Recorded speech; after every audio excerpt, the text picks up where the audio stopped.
Survey చేపించారు TDP అంటుంది.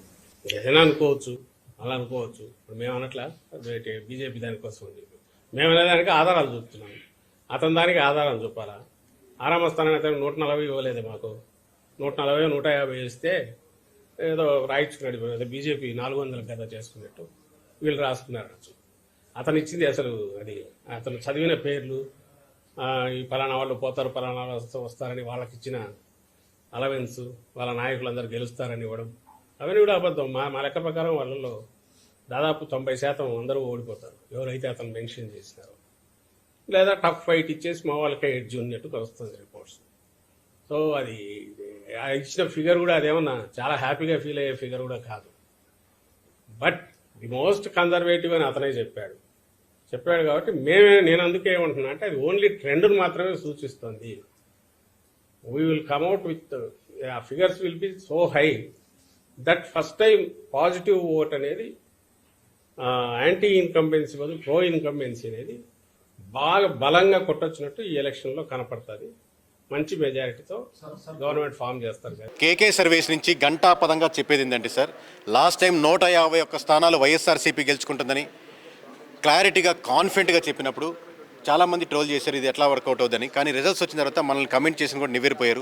ఈసారి అదే గంటాపదంగా టీడీపీ పోటీ చేసినటువంటి 144 స్థానాల్లో ఖచ్చితంగా 133 స్థానాలు గెలుచుకునేందుకు ఆస్కారం ఉంది. అలాగే వైనాట్ 175 వాళ్ళు అన్నారని, వీళ్ళు వైనాట్ 21 చాలా సీరియస్గా తీసుకున్నారు జనసేన వాళ్ళు. సో ఆ రిజల్ట్స్ మీకు కనపడుతున్నాయి. పోటీ చేసినటువంటి 21 స్థానాల్లో ఖచ్చితంగా 21 స్థానాలకు 21 స్థానాలు జనసేన గెలుచుకునేందుకు 100% ఆస్కారం ఉంది. అలాగే బీజేపీ పోటీ చేసినటువంటి 10 స్థానాల్లో ఖచ్చితంగా 7 స్థానాలు బీజేపీ గెలుచుకునేందుకు ఆస్కారం ఉంది. అలాగే ఓవరాల్గా 175కి 175 పోటీ చేసినటువంటి వైఎస్ఆర్సీపీ కేవలం 14 నియోజకవర్గాలను క్రిస్టల్ క్లియర్గా ఇక్కడ గెలిచేదానికి ఆస్కారం ఉందని కనబడుతుంది.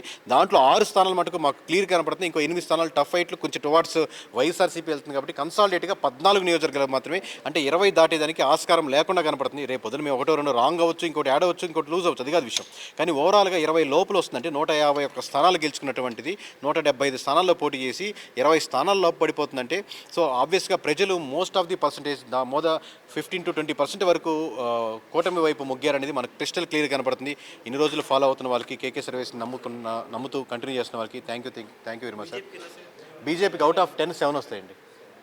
సార్ ఎక్కువ అంటే వృద్ధుల ఓట్స్ అన్ని కూడా జగన్కే పడతాయి అంటున్నారు. అంటే ఎవరు ఓట్స్ ఎక్కువ ఎట్ సైడ్ వెళ్ళే అవకాశం ఉండదండి. ఆ నియోజకవర్గ పరిస్థితులను బట్టి వృద్ధులంతా ఒక మొత్తం విజయవాడలో అలా ఉండదండి. విజయవాడలో మీటింగ్ పెట్టారు మొన్న ఒక లాస్ట్ వీక్ వృద్ధులంతా కలిపి. ఇప్పుడు మన వృద్ధులంతా ఒక పార్టీకి వేద్దాం అలా ఉండదు. మీటింగ్ పెడితే ఎవరు రారనుకోండి వృద్ధులు. సో ఒక పార్టీకి వేయడం కానీ, కన్సాలిడేట్గా మహిళలంతా ఒక పార్టీకి వేయడం కానీ, లేకపోతే ఒక సెక్షన్ ఆఫ్ పీపుల్ ఎవరైనా కానీ ఒకరికి వేయడం కానీ అలా ఉండదు.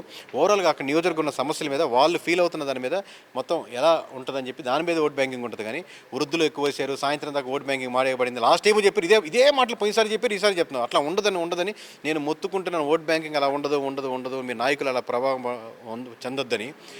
మీరు నమ్మండి వాళ్ళు చెప్పిన మాటలు. రేపు పొద్దున 4వ తారీఖు రిజల్ట్స్ వస్తాయి. ఆ రోజు చూసి మేము కరెక్టా వాళ్ళు కరెక్ట్ అని మీరు క్లారిఫై చేసుకోండి సార్. థ్యాంక్ యూ అండి.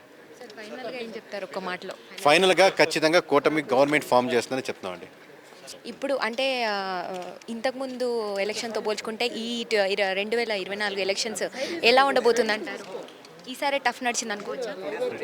2 సార్లు ప్యాటర్న్ ఒకటే మేడం. మేము మీరు ఎగ్జామ్ రాస్తున్నారు అనుకోండి, కరెక్ట్ చేసే విధానంలో తేడా ఉండదు, రిజల్ట్స్లో తేడా ఉంటాయి. మాకు 90 మార్కులు వచ్చినా 80 మార్కులు వేసినా మేము కరెక్ట్ చేసే ప్రాసెస్లో ఒకటి. రిజల్ట్స్ ఒకవైపు నెంబర్లు ఉండకపోవచ్చు. మేము లాస్ట్ టైం సర్వే చేసే ప్రాసెస్ ఈసారి సేమ్ ప్రాసెస్లో తేడా లేదు. ఇంకా పోయినసారి కంటే ఈసారి బ్రాండింగ్ ఎక్కువ ఉంది కాబట్టి ఇంకా లేయర్స్ ఎక్స్ట్రా కూడా యాడ్ చేసాం. సో అంతే తేడా. Thank you so much.